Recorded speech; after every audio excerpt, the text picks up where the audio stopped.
everyone, and welcome to Capes, Cowls Masks, the show where we uncover the world of soups and science fiction. I'm your host, Jake Hart. I'm a podcaster, a sound designer, and a writer for the Fresh Take Hub. And as always, I'm joined by my fellow co-host. Hi everyone, it's Tom Gapper here, podcaster, aspiring writer, and your resident comic book shogun. And because he's not here this week, I shall also be filling in for the role of Dave. Hello, I'm David Osgar. Multimedia journalist.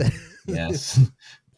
There we go. It's like he's here with us. I know, he's here with us in spirit. I can feel the angry rants coming down the line with one particular story. Well, maybe not angry, but rants, definitely. Let me just go, oh, damn those Sony Spider-Man posters. There we go. We got it out of the way. I'm sure Dave would have had a word or two to say about those. They keep coming, man. They do. There's just so many of them. I'm just like, stop Yes. doing. You're embarrassing yourself now.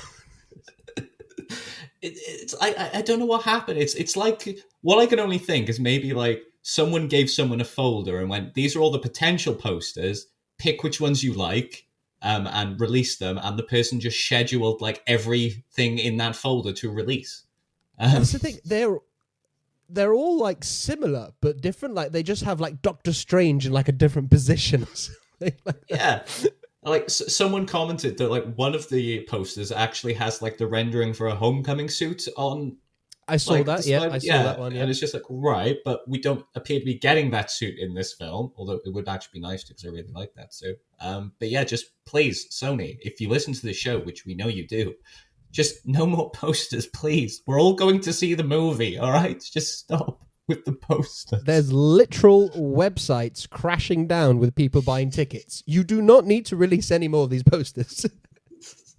We don't have enough wall space.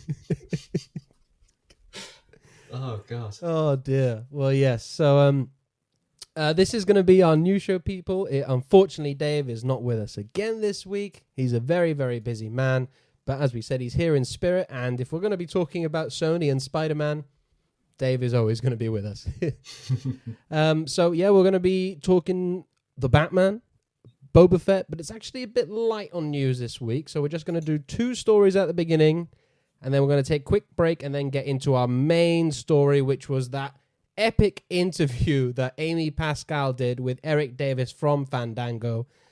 You know, when she said, by the time No Way Home comes out, everything will make sense. Well, she decided to pull the trigger a little early with this interview giving us loads of information on what the future of Spider-Man is. But we'll get to that. Before we get into all the news, Tom, how are you, man? I'm doing good. It's been catching up on a lot of geeky stuff, been continuing my comic read-throughs. I particularly have been enjoying Arcane, which I have been trying to get Jake to watch, but obviously he's got a watch list as long as the Great Wall of China at this point. But yeah, Arcane is an exceptional series. You should all watch it. I was a bit dubious at first because I was like, okay, it's based on League of Legends. I've never played those games, never been interested in it. But oh my God, it's probably my favorite like animated series that's come out in the last few years. I definitely, and I'm sorry to say this, Jake, but I think it's my favorite animated thing this year over Invincible.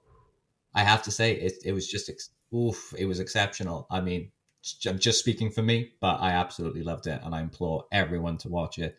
And of course, I watched the first 2 episodes of Hawkeye, which were most excellent. Very, very happy with those.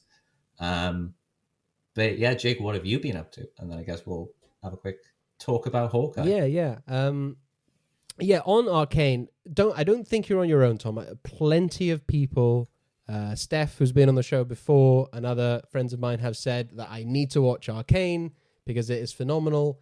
And I think with that many people telling me, I need to maybe bump it up the watch list to get a viewing of this, because I love animated shit, and if people are saying that this is some of the best animated stuff you'll see, I'm down for it, man.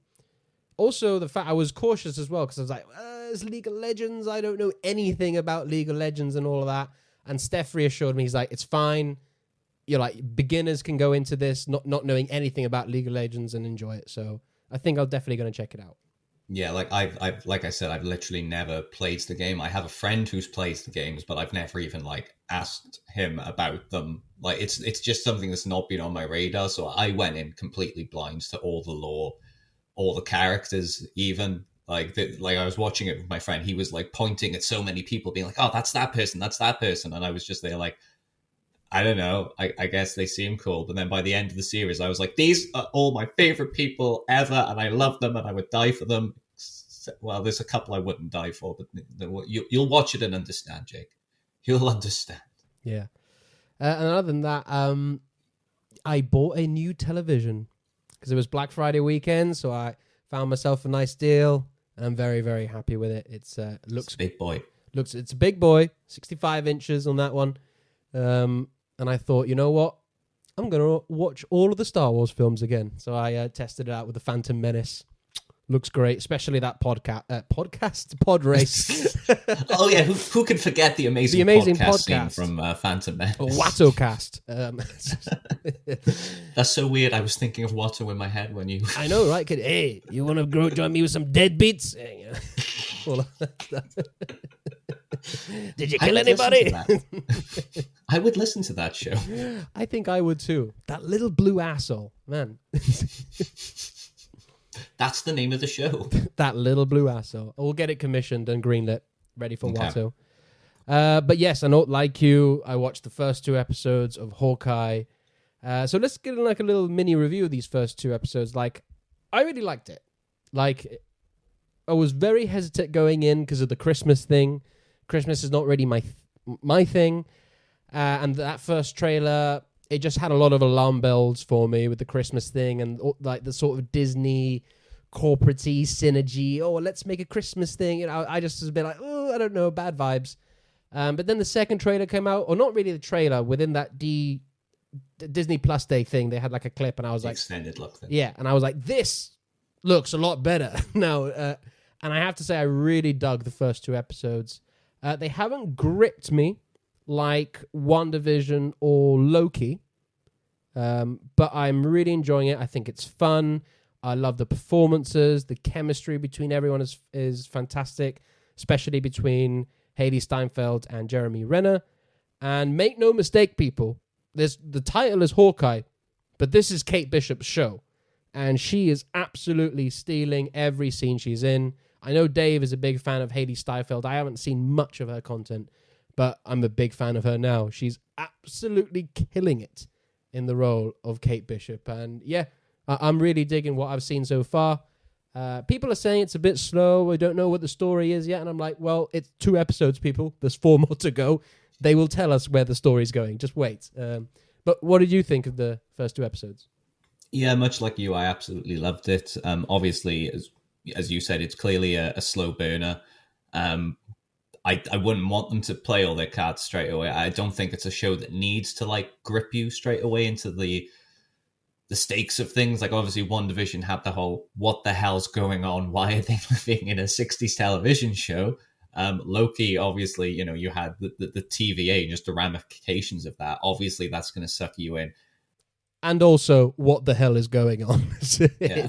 And I do love that we've had that. We've had like Wanda breaking reality. We've had like Loki opening up the multiverse. We've had What If and like the multiversal Avengers versus Ultron. And now here we've got a father who's got 6 days to get home to Christmas. He made a promise, Jake. The stakes have never been higher. He made a promise to his daughter that he would be home by Christmas.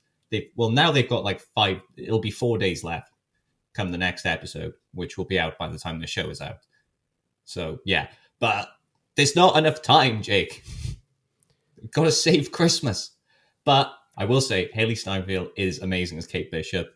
I completely understand why Kevin Feige said they always like imagined her in the role, and they essentially just gave her the role because she was just born to play Kate Bishop. Almost, it's just she's fantastic. I love her banter with Clint. I think they've got a great partnership there brewing, and I think it's only going to get better, especially as she becomes like more confident and self-assured in her abilities. Yeah, I'm just really excited to see where it's going. Excited to see Echo. That was a great reveal at the end. Yeah, that the music was great. Love that. The Tracksuit Mafia are a surprising highlight. They've been hilarious. Just that one bit with you say it's a lot. You were on fire, man. You're on fire, bro. And also just that one line is like, hey, you kid, but you know how difficult it is to find warehouse now. They're all being converted into loves. His friend's trying to calm him down. He's like, no, I'm just saying. Right? It's been, of course, the dog. The dog is the star of the show. Pete's dog, he's best boy. Absolute best boy. But yeah, it's just been full of great, like, even small moments, like Clint going to the bathroom and seeing Thanos was right, just written in graffiti on the toilet, just like... And also, what were his kids thinking?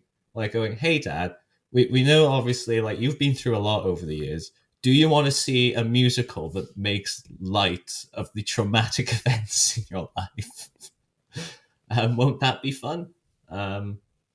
So, yeah, maybe a bit insensitive of his kids. So maybe he shouldn't go home for Christmas, is what I'm saying. Yeah, and on the musical as well, because that was something else that I was like, oh, no. Like, so I'm just not a musical guy at all. But I thought it was hilarious. Like, I got the joke. I understand that the musical is a joke. It's not actually a serious musical. And then when you listen to the lyrics and you see the costumes, and it's fantastic. So good. For me, it was the big build-up and then the final operatic smash from the Smash! Smash! Smash! Smash!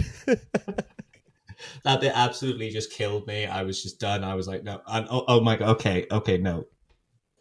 Because, if you haven't watched Hawkeye yet, you have to, because it has the single greatest thing to ever happen in the MCU. And that's Hawkeye having to take part in lapping. Oh my God. That was just so well the done. Slow-mo and the epic music as he's dodging. Amazing. And just even like beforehand, when you can just see like he's realized that he has to enter this lab thing to get this suit back, and it's just that quiet. Just puts his head down. He's like, "What are the rules?" The thing is, I love at the end of that, after he fights the guy and wins back the suit and stuff like that, that the guy says to him, like, they're talking about it. He's like, "This is ridiculous." He's like, "But you had fun though, right?" And he's like, "Yeah." I was saying, like, I can imagine if, like, after, when the next time, like, the Avengers all meet up, if, like, Hawkeye just tells them, as a bit of a laugh, just like, oh, yeah, this hilarious thing happens. No, what I think will happen is he'll tell them that story, and they'll all want to go LARPing. They'll just be like, we're going. Oh, my God. Can you imagine Thor LARPing? I think Thor should be banned from LARPing, because... What's all these puny weapons? He'd take it too far. He would. It was like me and my friends were joking as well. Like, oh yeah, you could get the Guardians involved. And I was like, Drax needs to stay away from this if that was to happen, because he will not know that it's role play. No, he just start stabbing everybody. But yeah. The LARPing scene was great. Yeah. No, yeah, I'm really enjoying the first 2 episodes. Looking forward to seeing where it's going. Mm-hmm. And who it's leading. And who? I didn't want to. I'm talking about the swordsman, obviously. The swords master, yeah, of course. Yeah, Jack Duquesne, Tony Dalton with that wonderful mustache. Amazing. Yeah, the obvious villain, the obvious mustache twirling villain. But could be something else there. I'm just putting that out there. I'm just putting that, trying to will something into existence here, Tom. Yeah. But yeah, like it's also good to see like some celebrities who are getting in on the hype of the show, like Vincent D'Onofrio, just like saying that he's very much looking forwards to this. He loves these little Marvel series. Hey, I'm a fan of these series as well, Vincent. Yeah, Vincent. I was a fan of that other Marvel series that he was in. Yeah, he was great in it. So he was great in it. Ooh, could you imagine if they brought him back? Hey, man, it's possible. Perhaps. We can dream. This won't be another Mephisto. I hope not. I got to hope not. So yeah, we'll come back next week then with our thoughts on episode 3 and where we think it's going from there. So let's get into the news then, Tom. Tear up page 1, run that photo instead. Headline? Spider-Man, hero or menace? Exclusive Daily Bugle photo. All right, let's get into this with our first story of this week's episode, and that is The Batman has a new synopsis. So one of the most anticipated superhero movies of 2022 is The Batman, directed by Matt Reeves. And since DC Fandom, where we got the look of that second trailer, which was amazing, it's gone kind of quiet. We haven't heard anything about the film since. But we now have a new synopsis giving us hints of what the film story is going to be. So it is as follows. 2 years of stalking the streets as the Batman, striking fear into the hearts of criminals, has led Bruce Wayne deep into the shadows of Gotham City, with only a few trusted allies, Alfred Pennyworth and Lieutenant James Gordon, amongst the city's corrupt network of officials and high-profile figures. The lone vigilante has established himself as the sole embodiment of vengeance amongst his fellow citizens. Seems like a Batman story to me, if you ask. But it then twists it on its tail by going further when it says, when a killer targets Gotham's elite with a series of sadistic machinations, a trail of cryptic clues sends the world's greatest detective on an investigation into the underworld, where he encounters such characters as Selina Kyle, the Catwoman, Oswald Cobblepot, the Penguin, Carmine Falcone, and Edward Nashton, a.k.a. the Riddler. As the evidence begins to lead closer to home and the scale of the perpetrator's plans become clear, Batman must forge new relationships, unmask the culprit, and bring justice to the abuse of power and corruption that has long plagued Gotham City. So that is the big full synopsis of what we're getting in the Batman. Something we've sort of suspected of what this film's going to be dealing with. Nonetheless, it's really nice and exciting to see it in print. This is the film that we're going to be getting now officially. So, Tom, what are your thoughts on the synopsis? Does it make you more excited for the Batman? It really does, because, as you said for that first paragraph, it sounds like Batman. This is just Batman. This is pure Batman awesomeness. I do like as well that we're apparently that the story is taking place. So he's been Batman for 2 years within Gotham. I quite like that because it still gives them a chance to show their own version of the origins of Batman, but they don't have to delve too deep into it. And B, it just seems like the perfect sort of compromise between that whole, do we show another origin story of Batman, or do we bring in a more established Batman? Because as much as I liked Batfleck, I do think they kind of made a mistake by making that a Batman so far into his career before finally introducing Superman into that universe. So I like that they are just picking so he is still new to it, but he is also established. So we're not seeing him build up from nothing, but we are still seeing him build up to becoming the Batman we all know and love. One thing I noted, I kind of agree with their decision to change the Riddler's real name. But it's not changing the name though. Oh, that Edward Nashton is his actual name in the comics. He changed it in the comics to Nigma. Nigma is not his actual name. Wow, I've been schooled. There you are. Schooled by Jake. I've bat-splained you. You have. But yeah, no, this is just all sounding great. I also like the inclusion of Carmine Falcone. I guess I maybe glossed over the fact that he was going to be in this film. I always love a bit of Falcone. I always think he's you need him there at the start of Batman's career, definitely. Obviously, I'm excited as well still to see Colin Farrell as the Penguin, just because I still can't believe it's called Colin Farrell. And I just need to see him in all his glory. But yeah, it's definitely sounded like a very interesting plot, and I do think it is, as they said, going to show us why Batman is the world's greatest detective, and we are finally going to see a Batman film that actually shows us that. Because I know we have had hints of that before in the past in the Batman films, some aspects of it in Christopher Nolan's Batman films, but it was never really a focus.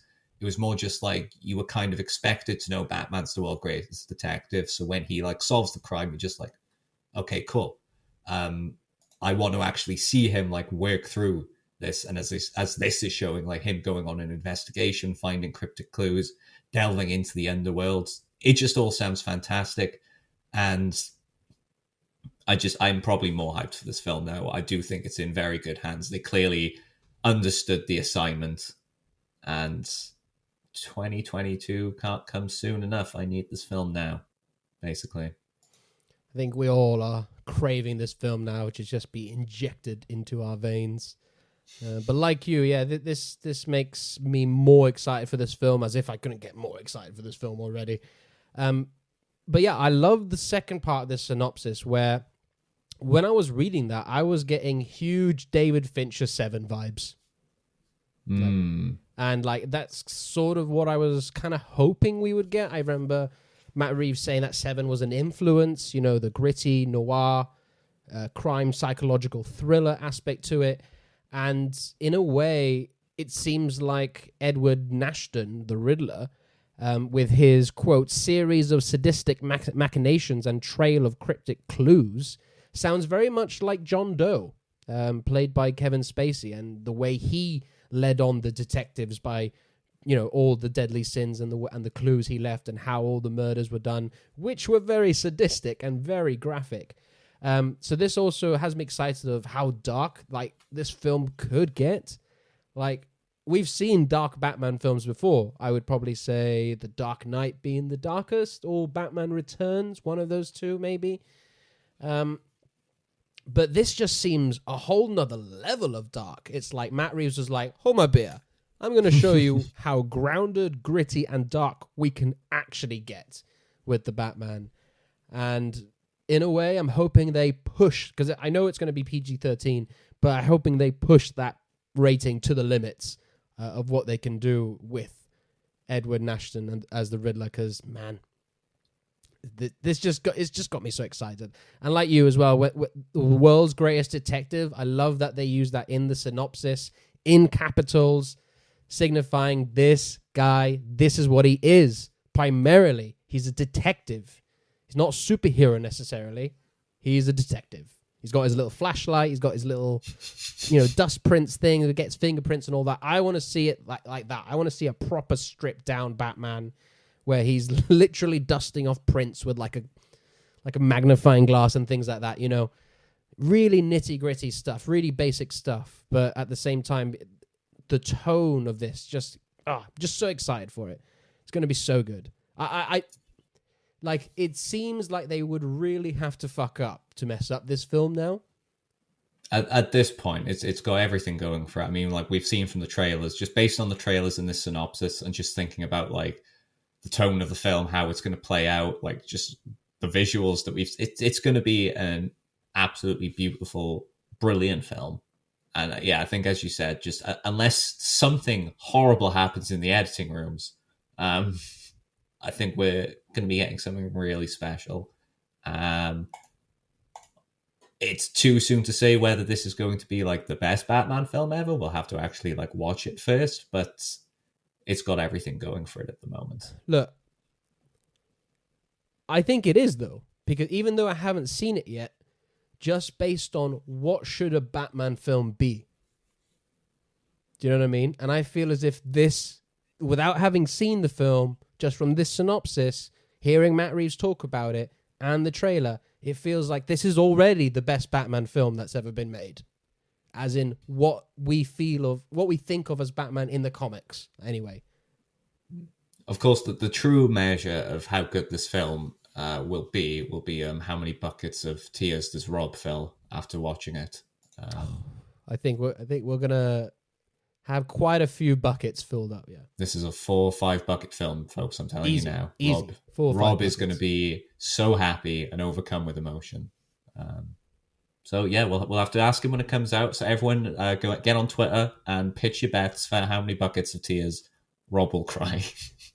I mean, we're going to have to bring them into the studio as well, because when we bring him on to review the film, I'm sure he's going to start crying when we're reviewing as well. So you're going to have the buckets ready. Here you go, Rob. Right. Yeah, here you go, Rob.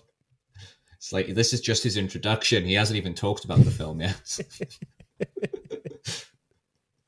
It was very emotional, okay?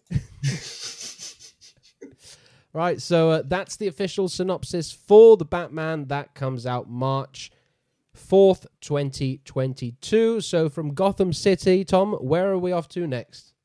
So where are we going? We're going to a little place called Tatooine. So we got the Book of Boba Fett TV spot has been released by Disney Plus, and with it, they've also released a bunch of new character posters to tease the Bounty Hunters Tatooine takeover. So it is only a 30-second clip, but it's very much setting the tone and scene for this series. I'm very excited by it. The posters as well look great. And I think we also got some confirmation from Robert Rodriguez on Twitter this week that it's going to be 7 episodes. So I was hoping for maybe like a 9-episode series, but I'll take 7 if it means it's going to, every episode's going to be a banger. Jake, what did you think of the Book of Boba Fett TV spot and the character posters? And are you more hyped for the show, or is that even possible at this point? No, I don't think it's possible anymore to be more hyped for this show. Definitely my most anticipated Star Wars show at the minute. As for the little teaser, not much there that we didn't already see in the trailer, the main trailer. There's a couple of cool new shots with, speeder bikes and going through the sand dunes and all of that sort of stuff, and Boba kicking ass. There's also him in like the Bacta thing with like the breather on as well, that we see that. So, and I was like, oh, that makes sense why when I saw the Book of Boba Fett trailer, I was like, well, his scars seem to have healed up a bit from the Mandalorian, because you remember Mandalorian, he was proper scarred up across his face. And I thought he looked a bit cleaner in the Book of Boba Fett trailer. But they shot a quick shot of him in the Bacta, and I was like, okay, that makes sense. Very excited for this, man. It feels like this is for me, man. This show's for me. The posters look cool. Sony, take note on maybe how to do character posters. They look stylish, simple, minimalistic, but effective. And I have to say something about the 7 episodes as well, because I don't care how many episodes there are in a show. I just want there to be a good show. And in a way, I'm really enjoying this era of TV and the streaming era, you could say. Because with streaming, and even streaming at the beginning was trying to fit within a pattern of like Netflix. You need to have 8 or 10 or 13 episodes for each season. You have to have that many episodes, sort of thing. And I like we're in a stage now where creators are just going, there will be as many episodes as the story deems it to be. If that means 4 episodes, if that means 7 in this case, WandaVision had 9. I don't know. It just makes me happy to see these odd number episodes, because it just shows that we don't need to fill it out to 10 episodes. Mandalorian was 8 episodes. We don't need 8. We've got only 7 to tell our story. And if that's what you need to tell your story, I'm all for it, man. It's all about the story for me, not run times, how many episodes there need to be.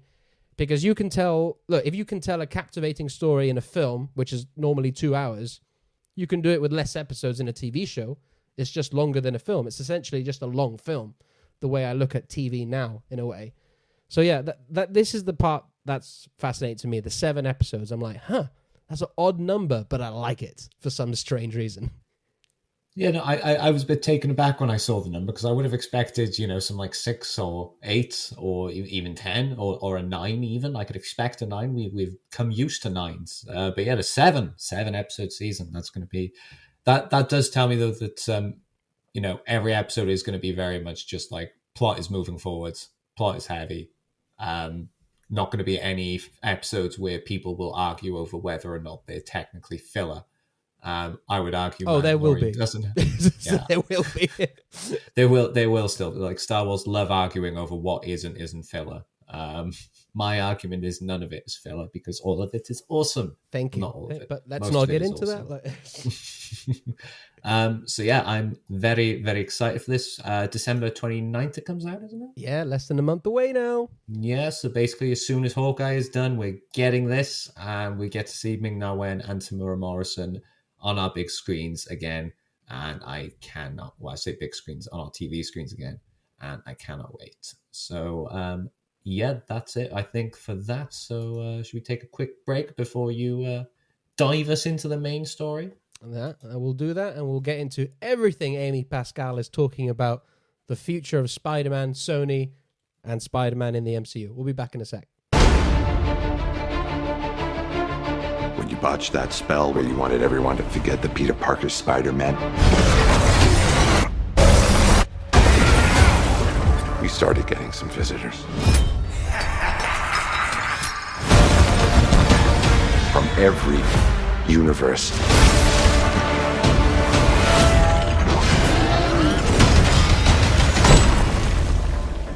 Hello, Peter.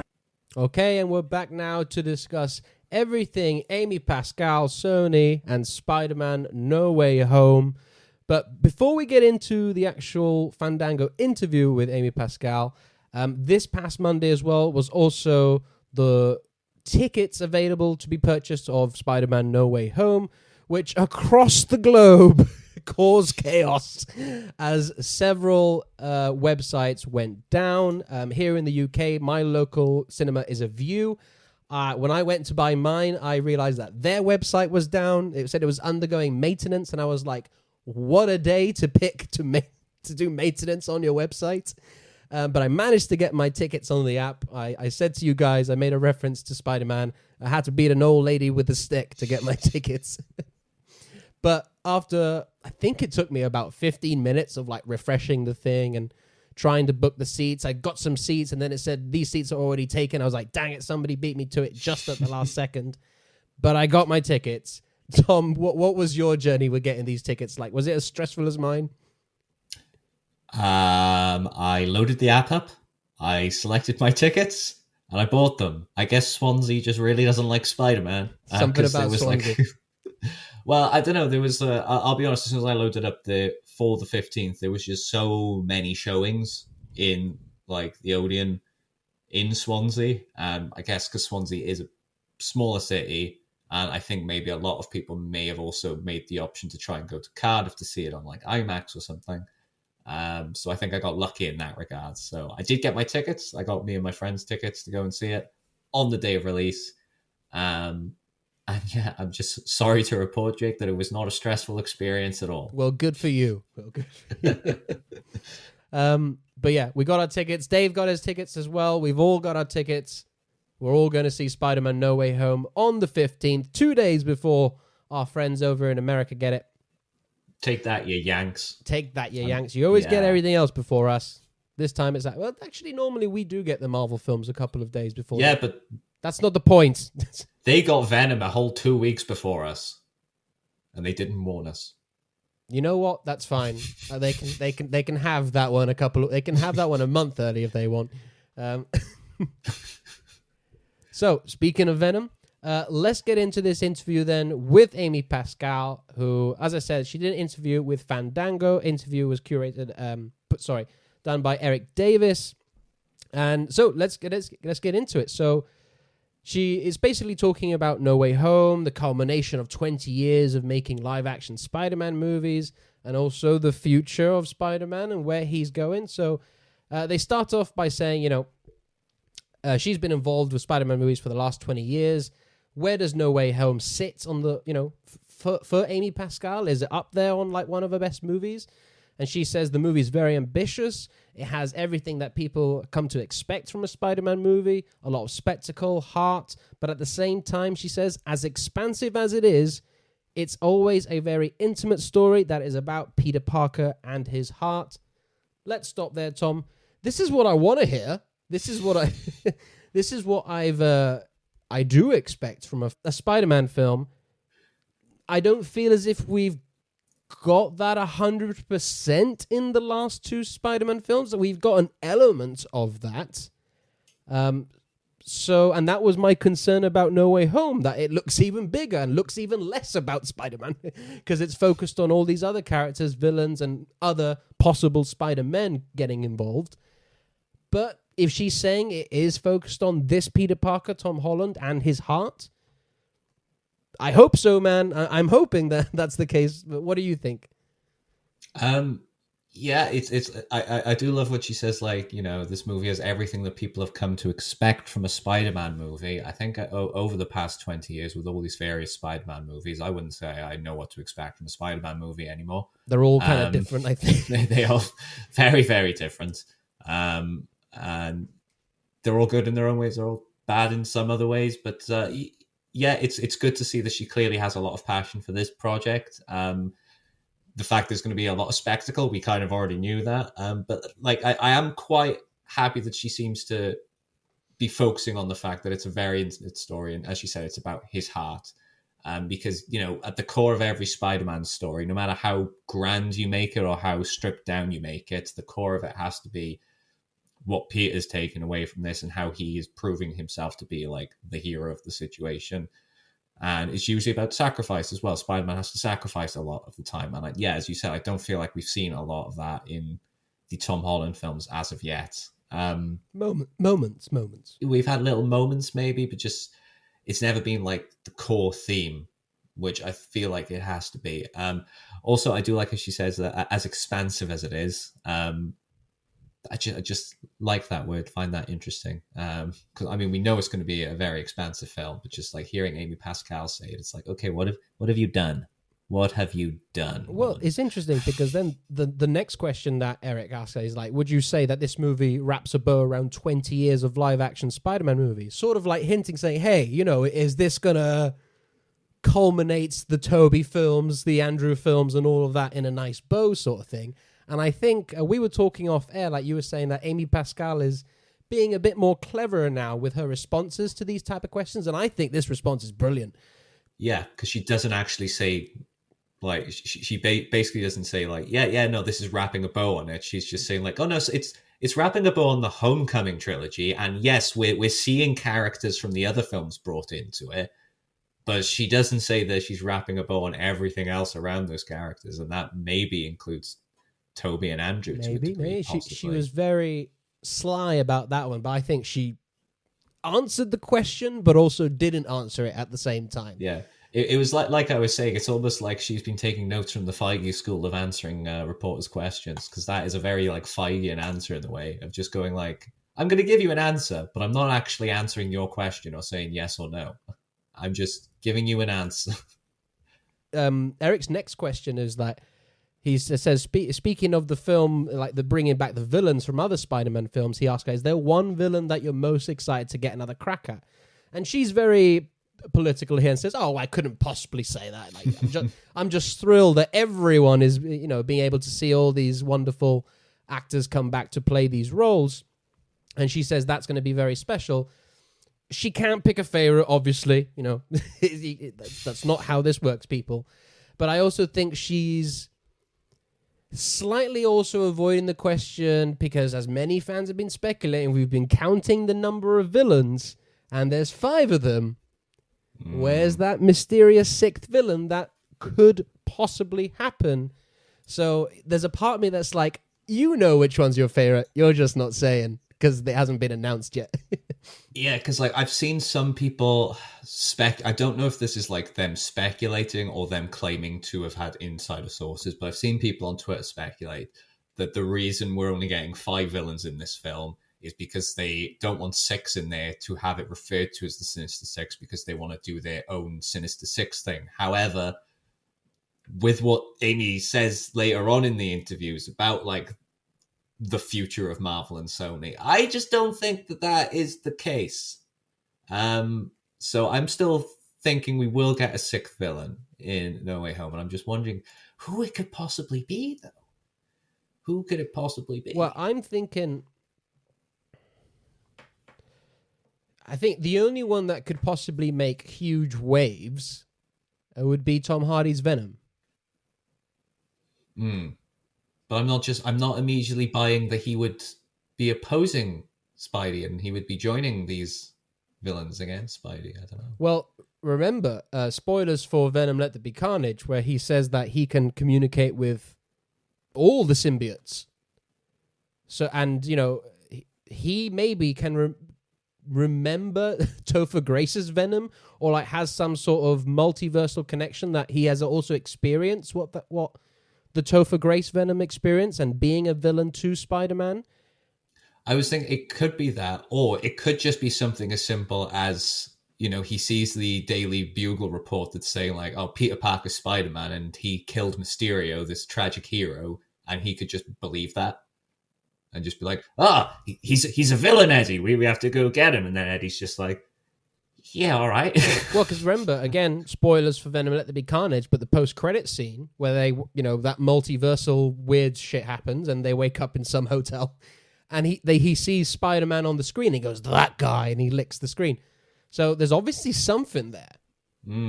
It could be a multiversal, because we don't know how powerful the Clintara are in this iteration. I mean, like they're one of those things in the comics that like you can constantly just like go like, oh, they can do this thing now. Why? Because they can.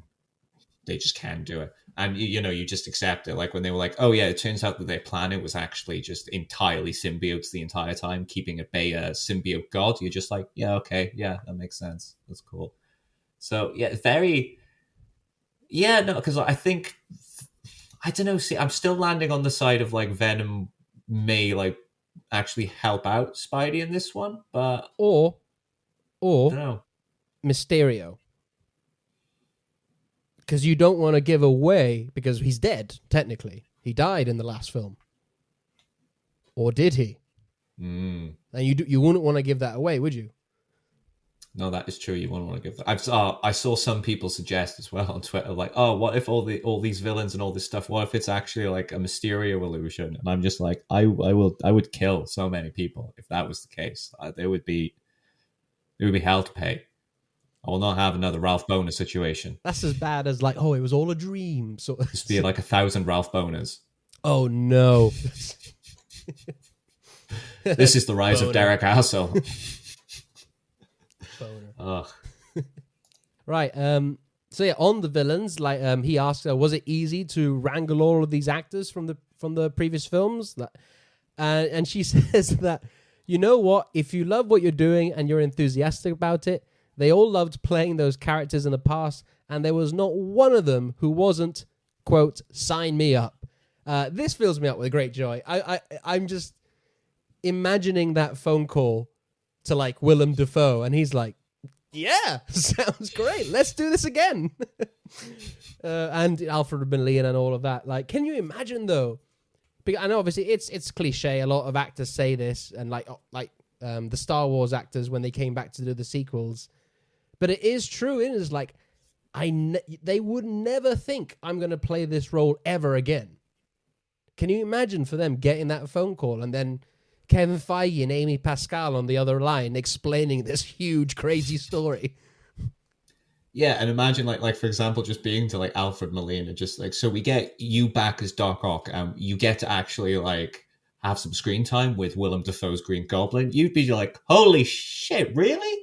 That's awesome. I got to do that. But we're also bringing in Jamie Foxx, just to let you know. but Rhys Evans will be there, so that's fine. That's bad. Yeah.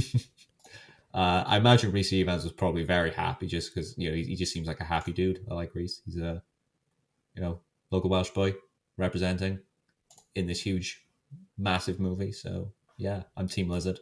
Team Lizard, is it? And then he goes on to say, so how would you say Tom Holland Spider-Man evolves as a character in this film? And she says, I would say this movie deals with everything. It's about family, love, honor, sacrifice, but it's always centered around the decisions that Spider-Man has to make, right? It's always about him being torn between the moments that he's in and the destiny that is in front of him. And that's what he's dealing with in this movie in a really big way. Again, echoing what I said earlier when she said that this film's central to Peter, it's intimate and about his heart. This does fill me with more confidence. Again, this is producer talk. Of course, they're going to say all the things you want to hear, but it's still nice to hear them say these things, because when I hear creatives or producers say these things, it does fill me with some sense of satisfaction of like, no, they understand the characters. They may not execute it 100% all the time, but Amy Pascal seems to really understand who Spider-Man is. Yeah. Because, I mean, I mentioned how Spider-Man needs to be about sacrifice earlier, and, she's mentioned it right there. It's about family and love and honor and sacrifice. So she does clearly get the character, and I'm excited to actually see the evolution of Tom Holland's take on the character in this film, because as I said, these are things I think have been lacking from the first two. So as you said, like, she is a producer, so she's like, she can pitch it, but that doesn't necessarily mean the execution is going to be great. But I don't know, I've got a feeling that they've definitely everyone's put their heart and soul into this movie. So yeah, I'm personally very excited to see. Maybe not the marketing department, but maybe not the marketing department. But yeah, I'm personally very excited to see a Spider-Man who might have to sacrifice what he loves in order to be the hero that he needs to be. Give me a broken and destroyed Spider-Man come Spider-Man 4. Give me a Spider-Man who suffered, who makes his own suits without the help of Stark Tech even. Just throwing that out there. It could happen. It could happen. And I hope it so happens. the interview continues, saying like Eric David asks her, how do you think Tom Holland has separated himself from the previous versions of Spider-Man, played by Tobey Maguire and Andrew Garfield? She goes on to say that she thinks each of the actors brought their own kind of humanity to the character. All of them are brilliant, and Tom is singular. I think that he's embodied everything about Peter Parker that everybody was looking for. He's funny and charming and a fantastic athlete and a wonderful actor, and he has such humanity. Now, I'm totally on board with her here. I have my criticisms of the MCU Spider-Man films. One thing that I don't criticize is Tom Holland's performance as the character. He's absolutely wonderful, and he is my favorite live-action Spider-Man. It's strong words there, Jake. I do have to agree, though. I absolutely love Tom Holland as Peter Parker and as Spider-Man. Listeners will know that I have my issues with how the MCU have portrayed Spider-Man, but I think, as you said, Tom is singular. I mean, I love Tobey Maguire as Spider-Man. I loved Andrew Garfield as Spider-Man, but I had issues with both of them as Spider-Man and as Peter Parker, especially. Andrew Garfield's Peter Parker, I particularly wasn't a fan of. But Tom Holland, I think, is just about perfect. He's about the perfect person you could have cast for the role. So I'm complete agreement with Amy Pascal here. And I don't know. I feel like maybe even though the question isn't like inferring it, I feel like the question was maybe like a subtle way to try and bring the conversation to the three Spider-Men. And I like that she's just kept it all about She Tom keeps there. dodging these like questions, doesn't she? Yeah, because I know it's not like Fandango was saying, like, how do you think he separated himself from the previous versions of Spider-Man, and are they going to be in it? But, it is that way of just going, like, but we're mentioning the other two Spider-Men, so now it's like, you know what we're hinting at, and Amy's just gone, Tom is brilliant, fantastic, hey, man, love him. I got to give props to Eric Davis on this interview, because he's also asking some very good questions, like, the wording and phrasing of his questions are really good because, like you said, he's not directly asking, is Toby and Andrew in the film? He's like throwing these little subtle hints by mentioning their names every now and then. Yeah, definitely, especially with some of the upcoming questions. Oh, yes. Well, let's get into that. So we then follow on with talking about Zendaya and Jacob Batalon, who they've been there alongside Tom Holland for all three films. She talks about it's been a very emotional journey for them. And then this is where it gets a bit juicy.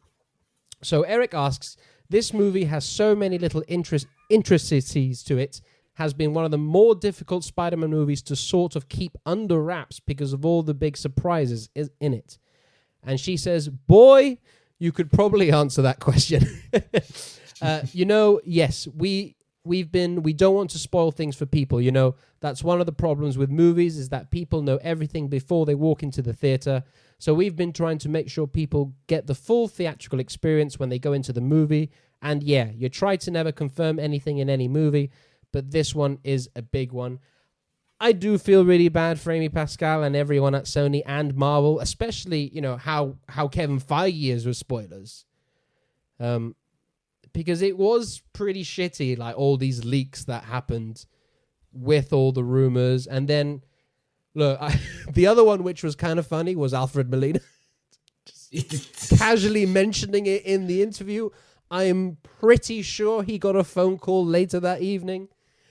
He probably did. It's just like, Alfred, you can't do that, bro. This is why I think they show Doc Ock in the trailer, in the first trailer. Because we knew he was going to be in it. And it's the same with the villains. We know he's going to be in it.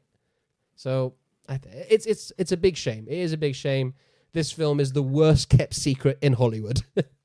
And as well, it's one of the greatest hypocrisies in nerd culture in general. Because I absolutely hate it. It's just with certain things like, I don't know, like with Star Wars especially, I see so many posts before certain episodes of The Mandalorian are coming up or certain films are coming out where it's like, they're almost being cult-like in the whole thing of just like, we will not release any spoilers. We will not spoil this thing for anyone.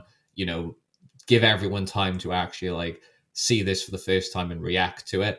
But then in other corners, it's just like, no, we want to know like the entirety of the film from start to finish before we've actually seen the movie.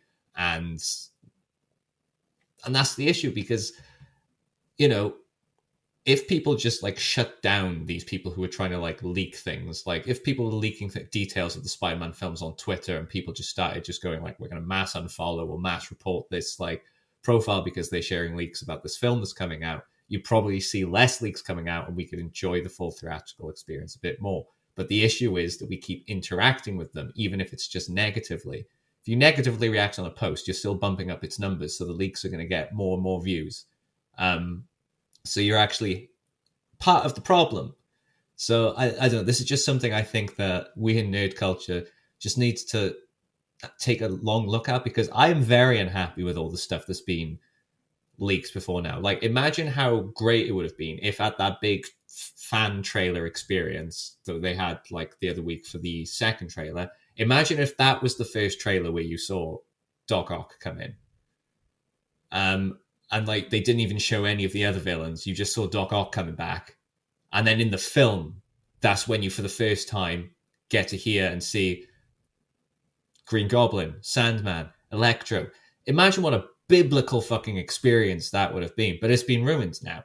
And sure, there might be some people, you know, maybe this is just, you know, us talking from within our bubble. Like, obviously it's been ruined for us, kind of. Also not been ruined because it's Spider-Man. Yeah, it's just like it's just a damn shame that. Well, on that, I will say that I've never truly believed that a spoiler can ruin the film for you, because I still think you can enjoy, or a TV show, I still think you can enjoy a piece of entertainment knowing what happens and still get a wonderful experience out of it. Hell, why do we rewatch movies?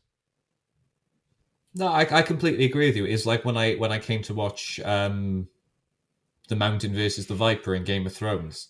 I knew what was going to happen because I read the book. It was still, but I think the issue is with like a film like Spider-Man No Way Home is like, sure, they could tell me every detail about this film and I will still love the film when I go and see it, may even shed a tear or two. It's going to be a wonderful experience for me. But imagine what that experience would have been like if all these details hadn't been put out to the public. If I didn't know they were coming, it would have been on a whole other level. And that's just like, that's what I think is a damn shame to me, is just like what we are missing out on because of like this needs that some people have for just like, as I said though, it's just weird that in some corners of nerd culture, it's like we need every detail, but then in others, it's no spoilers. It's also like the press and the journalist community as well, because it's all about getting your clicks and all about getting those articles up and getting those big headlines. And it's just a different beast now, social media, with how news is presented and how we promote films and TV shows. Like yeah, there is a need for, well, not a need, but there's almost like, here, look at this, like to get you hyped for something we don't need to get hyped for. We're already hyped for it, but yeah, it's we'll see how the future holds for this sort of stuff. But so we'll carry on with the interview. This is where as I just said, the headlines came out. This is the one paragraph that everybody was looking at. And as Eric asks, so, you know, as you wrap up this trilogy of films in collaboration with Marvel Studios, and Amy Pascal stops him and says, "Can I say something about that?" And I'm sure he's just like, alarm bells already. Yeah, like, at this moment, he's like, oh, what are you going to say? And he's like, sure. And she goes on to say, this is not the last movie that we're going to make with Marvel. This is not the last Spider-Man movie. We are getting ready to make the next Spider-Man movie with Tom Holland and Marvel. It just isn't part of... She pauses. We're thinking of this as 3 films, and now we're going to go on to the next 3. This is not the last of our MCU movies. He then says, it's great to know that this collaboration is going to continue. And she says, yes, Marvel and Sony are going to keep going together as partners. Huge fucking news here. Huge news. Dropped a huge bomb by Amy Pascal. And to people out there saying, this is not confirmed, I'm sorry. If you have Amy Pascal, a lead producer on this film that has been producing Spider-Man films for the last 20 years, this is pretty accurate, I think. This is confirmed. All the nuts and bolts might not be figured out. There might be still some contracts to sort out and all of that stuff. I understand. But if she's saying this publicly, she made a point of stopping the interviewer and wanting to clarify and saying this is actually not the end. You don't do that if things are still being worked out. This is confirmed to me. We're getting at least 3 more movies with Tom Holland as Spider-Man in the MCU. Tom, I go to you first. What do you make of this? What are the ramifications? Well, yeah, this is huge news. And as you said, you don't say something like this unless it's pretty much confirmed, especially with how careful she's been in other answers. I also just want to draw attention, like linking this to a question that came like later on in the interview, because I think it does link in quite well. And that's when Fandango asked, do you think we'll ever see Tom Spider-Man in a movie not connected to the MCU? And Amy Pascal's answer was, we all want to keep making movies together. How's that for an answer? So this is basically essentially confirmation that we are getting more MCU Spider-Man film. What I find interesting, though, is that little pause of hers where she's like, we're getting ready to make the next Spider-Man movie with Tom Holland and Marvel. It's just isn't part of ... And then she's going, we're thinking this as 3 films. So that it just isn't part of is drawing my attention. Like, what was she originally going to say to that? Because I know, I think it was you or maybe Dave theorized before that this could end with like Spider-Man being like essentially kicked out of his universe. That was my theory, yeah. So like I think that ain't happening. Yeah, but it's just the fact she's saying like it isn't part of what. But yeah, it is very good that we finally got this confirmation. I feel like it was inevitable because like I didn't see Marvel just letting go of Spider-Man, regardless of how like Adam and Sony were about it. I just didn't see it. At the very least, it would have gotten possibly very ugly and very public. Well, they already went through a public divorce. Exactly. They made up, so... So, yeah, just to see that they are going to be working together. And the fact that she does say very specifically Marvel and Sony are going to keep working together as partners. I just think it's great for the future. And also maybe it can take a bit of weight off of Marvel Studios and Disney itself if it means that like they can rely on Sony to just build up the Spider-Verse side of the MCU. Worry about connecting it later. Yeah, you know, just like when it does come to an MCU Spider-Man film, then it's like, right, what have they done this time? What do we need to fix? Right, fucking hell, bring Doctor Strange back in. We need to do No Way Home 2 again now. So, yeah, but no, it's as I said, it's just fantastic news, and I'm looking forward to... Because I wanted to see all these like films Sony have planned, all these characters that they want to do solo films for. One of our biggest complaints has been like, but where's the Spider-Man link? At least now we know that there is going to at least be some link and that Spider-Man is existing within these people's universes and that we might see them face off. Well, that's the thing, because she said that it's all going to be made clear after No Way Home. Now, she confirms that we're going to get more Tom Holland as Spider-Man, but we still don't know the details of it, which is why, like you, I was very intrigued with her pause there, because what does that entail, though, these next 3 set of movies? Like, is it in the Spider-Verse that Sony have created? Is it in the MCU? Is he just flip-flopping between both of them, like using his little portal machine that Doctor Strange gives him? I don't know. Like, I hope not. I hope not, yeah. But we just don't know the details of it. But for me, I'm incredible. This is exciting news for me because I was worried that could be a possibility that Sony would then, after No Way Home, take sole control of Spider-Man moving forward. And I was hesitant with that. Given their recent solo outings with Spider-Man, and even though I have criticisms, I think the collaboration between Sony and Marvel is best for the character. And for me, this also, it gives me the idea that we could now get, I'm hoping, a true friendly neighborhood Spider-Man trilogy set in the MCU. Something that's a lot more grounded, a lot more focused on him as a person, his heart, his sacrifice, his friends and family around him. Like I said, a more intimate, grounded level. I want to see that Spider-Man. And I also throw this back to you, Tom. Could this new trilogy be also like a way of bringing Miles into the fold and have him maybe join in at the second or third film to then take over the mantle? I think that is a definite possibility, especially with Tom Holland's recent comments about like how if he's still playing Spider-Man when he's past 30, he's done something wrong. He's 25 now, so I know. He's only got 5. He ain't making 3 films in 5 years. And plus, I don't know how young Miles would have been in Homecoming when he was casually mentioned. He could be any age, though. He could be a baby, for all we know. He could have been a baby then, but like if we just say he wasn't snapped, so he was able to age up in those 5 years, at least then we could easily get like a teenage Miles maybe appearing in the next trilogy. And I do like that idea of like maybe sort of casually mentioning or showing him in the first film, bringing him in the second one, and maybe the third film towards the end.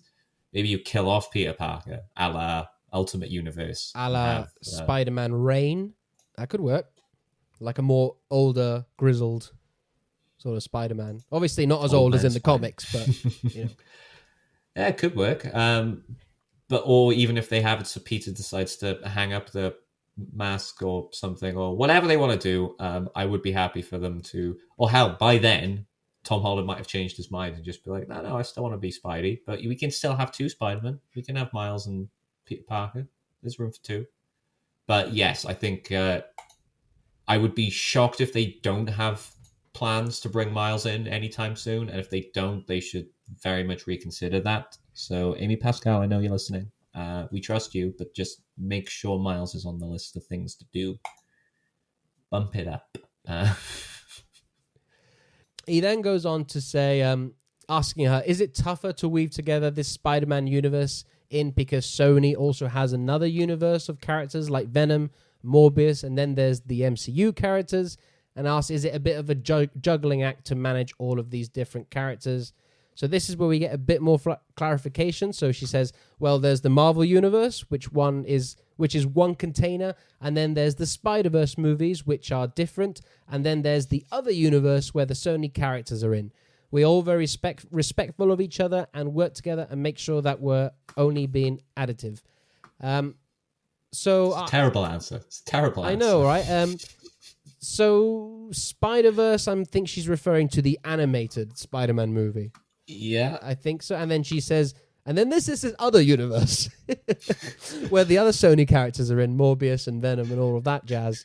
And then obviously there's the MCU. So there's at least 3 universes at stake here, Tom.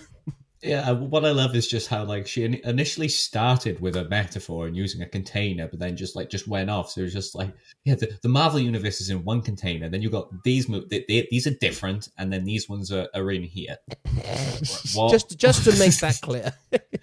It's just like, I think you all know what we're... No, we don't, Amy, Sony. We don't know what's happening.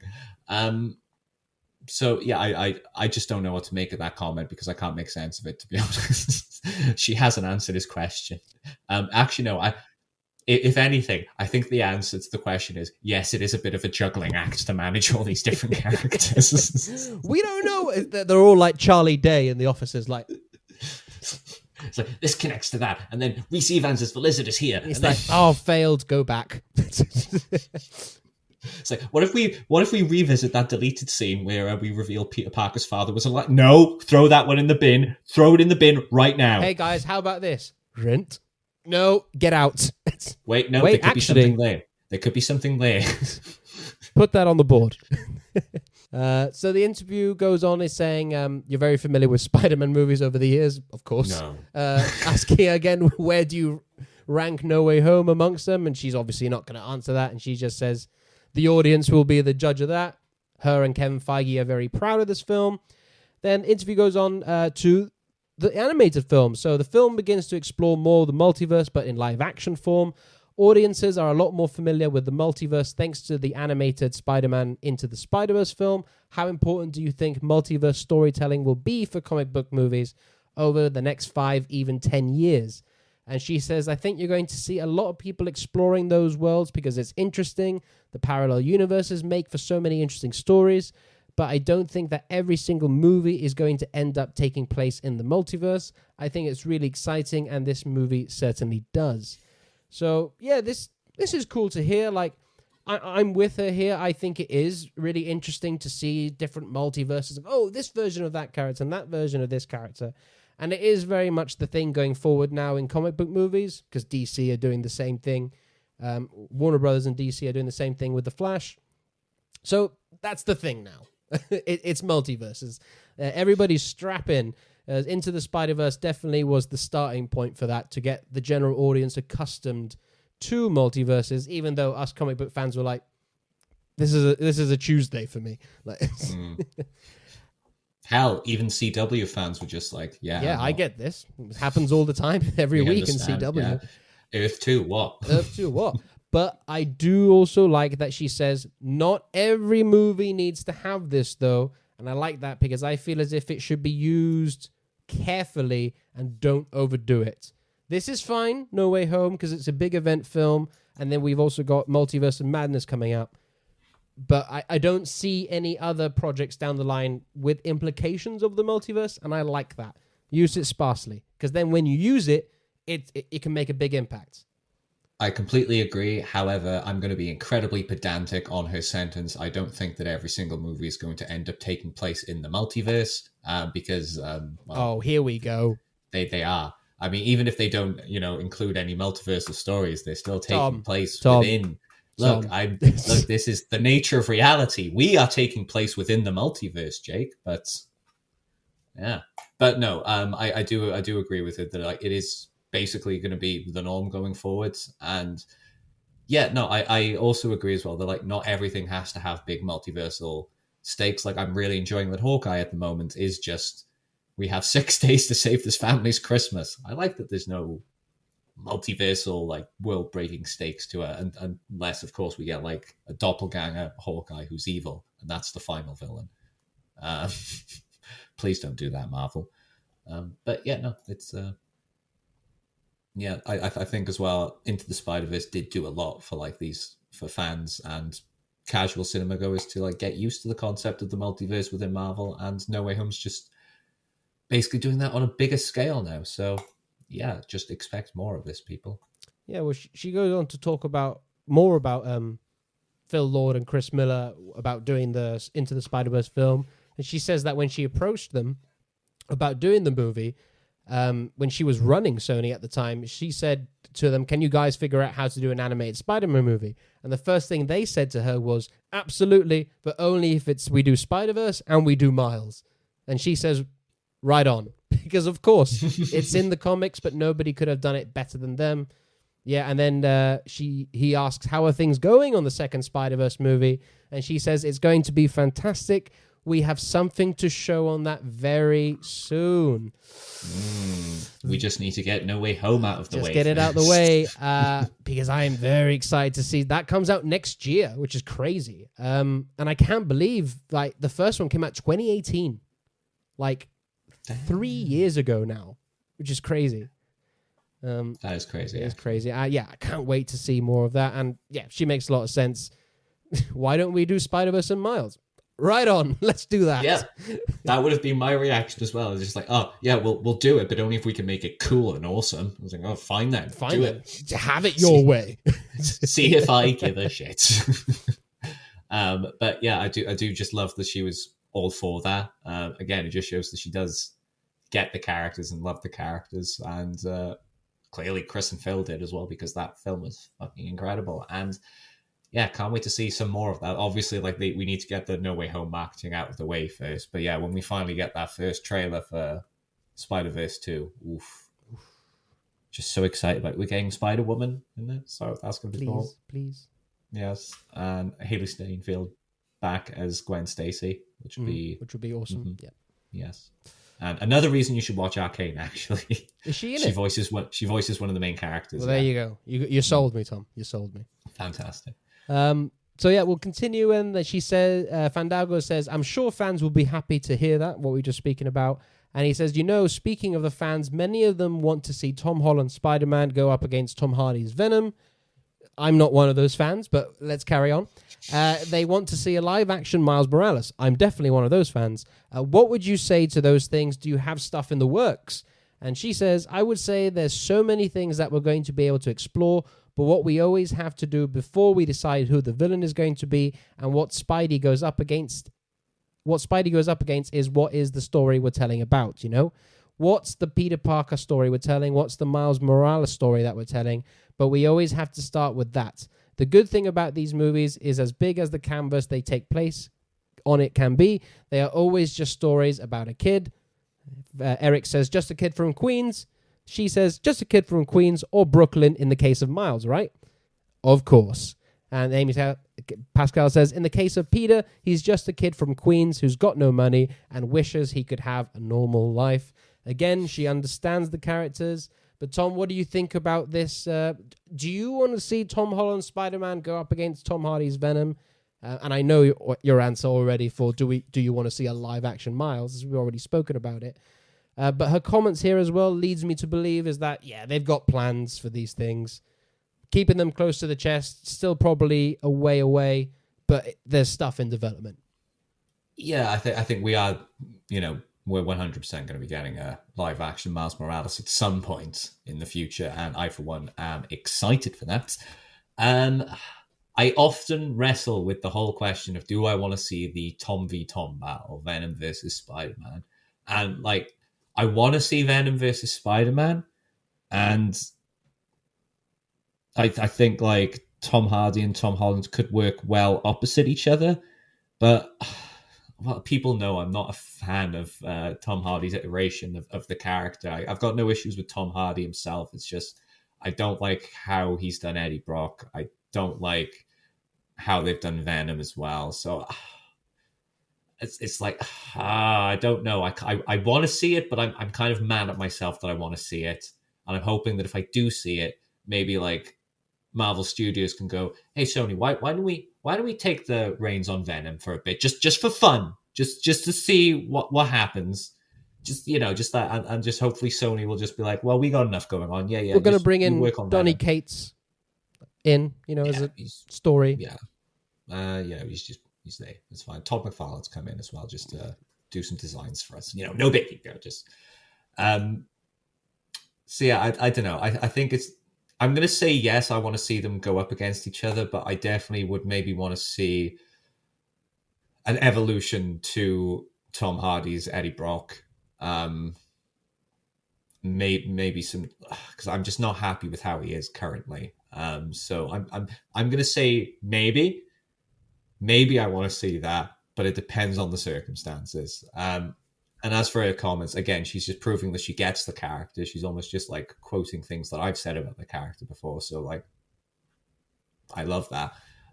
Because she is right. As I said at the beginning, and as she says here, the good thing about these movies is that you can make it as big as you want, but they are just stories about a kid who's essentially just trying to be a hero. And that's what brings people to Spider-Man. That's what people love about Spider-Man. It's the fact that he is just a kid from Queens, but he's the greatest hero out of everyone there because he's got the most heart and most soul, and that's what you need to focus on. So yeah, it's always good to hear people connected with the Spider-Man franchise show that they know the character really well. So hopefully in this next trilogy of Spider-Man films we'll get maybe a character that everyone can agree on is an amazing Spider-Man, and we can stop with the discourse over MCU Spider-Man. Stop the discourse. I can dream. I can dream, Jake. That is not a dream. That is a utopia. Anyways, let's wrap it up here. So Eric asked, do you think we'll ever see Tom Spider-Man in a movie not connected to the MCU? We sort of spoke of that earlier. And she says, we all want to keep making movies together. How's that for an answer? He replies, that's a good answer. And then he says, as we wrap up, what do you hope audiences take away from No Way Home? What do you hope they're talking about as they leave the theater? And she says, Spider-Man is different for each person at different ages in their life. He means one thing to you when you're a kid. He means another thing to you when you're in the middle of your life, and another thing to you when you're older. I hope everybody finds that in this movie. I really think the movie is for everybody, and I think that it speaks to a large audience. That's what I'm hoping. So, Tom, I'm going to ask you the very same question Eric is asking Amy Pascal here. Oh. What do you hope you're talking about as you leave the theater coming out of No Way Home? This may sound like a simple answer, but I hope I'm talking about Spider-Man. That's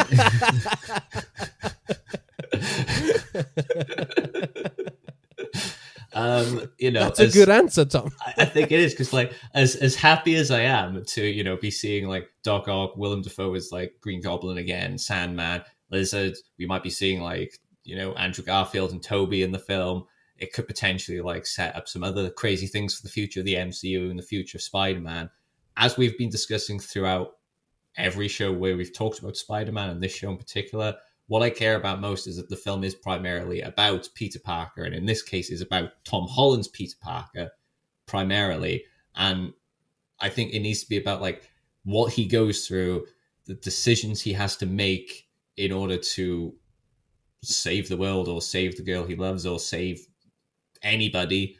And that's what I want to come away from the film, is just like seeing a Spider-Man that I can look at and think, that is Spider-Man, and not a Spider-Man where I'm looking at it and thinking, that could be Spider-Man, but there's just too much shit attached to it.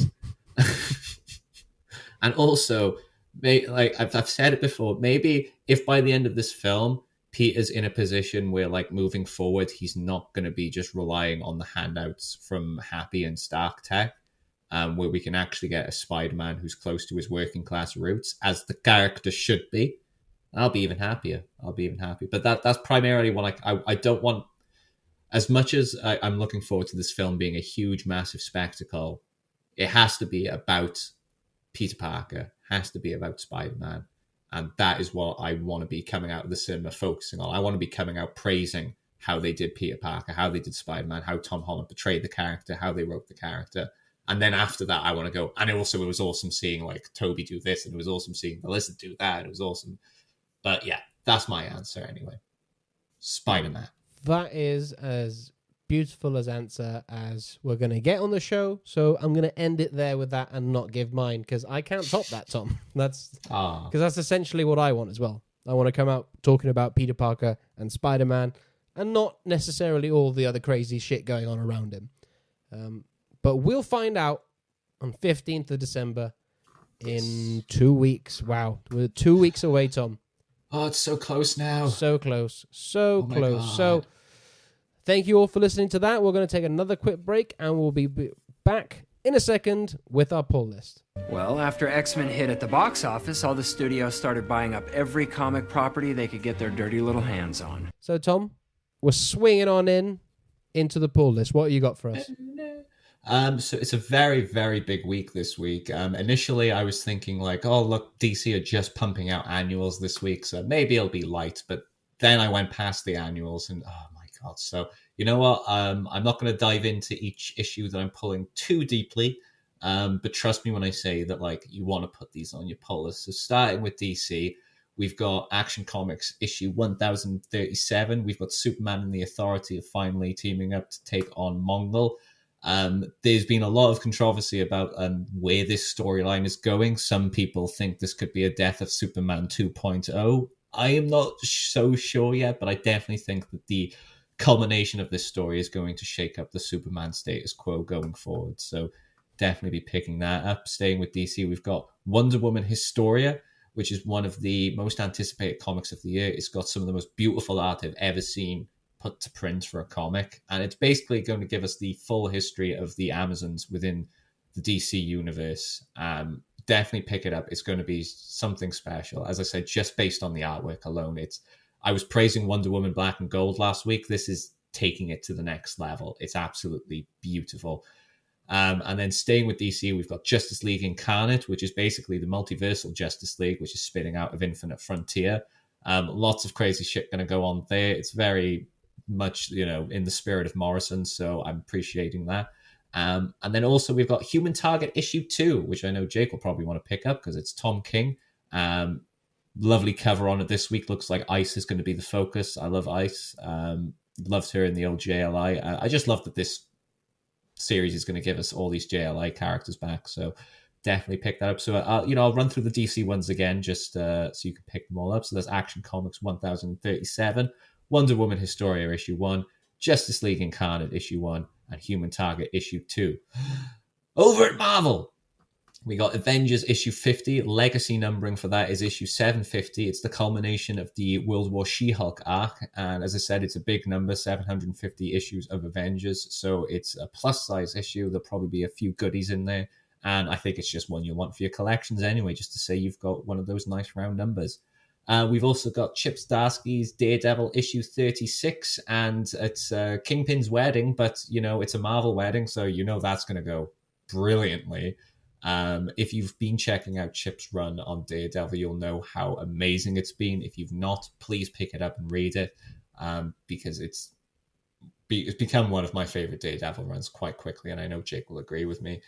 And then we've also got X-Men, The Trial of Magneto, issue 4. We're coming to the end of that arc now. Things are really, really ramping up and getting quite tense. And then we've also got Fantastic Four, issue 38, which sees the Fantastic Four in a sort of courtroom drama setting. So, if you want some courtroom shenanigans involving the Wizard and the Fearsome Five and the Fantastic Four, pick that up. So at Marvel then, we've got Avengers issue 50, Daredevil issue 36, X-Men The Trial of Magneto issue 4, and Fantastic Four issue 38. And on top of that, there's also new High Republic comics out. There's a new issue of June House of Atreides. There's also some Buffy and Firefly comics and a new Department of Truth and Deadly Class comics out as well. So big week, big pull list. I did try and cut it down, but honestly, it was difficult to justify cutting any of them. And I feel bad that I had to relegate Department of Truth and Deadly Class to mentions. But here we are. So, Jake, anything from that long list tickle your fancy? Anything you want to add, even, if you can? Yes to both of those. First of all, I will probably be picking up the Action Comics, as that's another one of my regulars I always pick up.